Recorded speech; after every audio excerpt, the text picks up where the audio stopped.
સ્વાગત છે ફરીકવાર આપણી યુટ્યુબ ચેનલ નકુમારીસની અંદર ખેડૂતો માટે મહત્વના સમાચાર મળી રહ્યા છે મિત્રો। કેન્દ્ર સરકાર તરફથી પ્રધાનમંત્રી કિસાન સન્માન નિધિ યોજના અંતર્ગત છે વાર્ષિક 6000 રૂપિયાની સહાય આપવામાં આવે છે। એટલે કે દર 4 મહિને ખેડૂતોના ખાતાની અંદર છે 2000 ના હપ્તા જમા થતા હોય છે મિત્રો। હવે આ યોજનાનો લાભ છે ખેડૂતોને વર્ષ 2030-31 સુધી લંબાવવામાં આવેલો છે। આ યોજના છે હજી પણ આગળ ચાલુ રહેશે। વર્ષ 2030-31 સુધી ખેડૂતોને હપ્તા છે મળતા રહેશે મિત્રો। આ હપ્તા ખેડૂતોના ખાતામાં જમા થાય એના માટે ખેડૂતોને કેટલાક સ્ટેપ છે અવશ્ય જે કમ્પ્લીટ કરવા ફરજિયાત છે।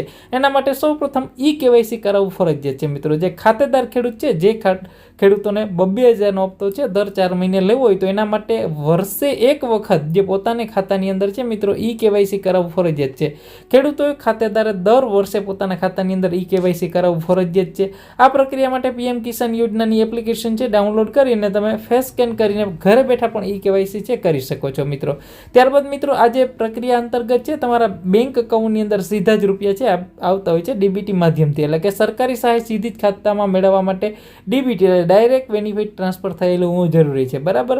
જો આધાર સીડિંગ ન થયેલું હોય તો તમારે બેંકની અંદર જઈને આધાર સીડિંગ કરાવવું ફરજિયાત છે તો જ તમને આ પૈસા છે મળવા પાત્ર થશે। અને ત્રીજી મહત્વની અપડેટ છે એગ્રીસ્ટેક જે ફાર્મર રજિસ્ટ્રી કરાવવું ફરજિયાત। જે ફાર્મર રજિસ્ટ્રી કરેલ હશે તેવા ખેડૂતોને જ હવે 2000 રૂપિયાની સહાય છે મળવા પાત્ર થશે। એટલે કે એટલા જે સ્ટેપ છે કમ્પ્લીટ હોવા જરૂરી છે।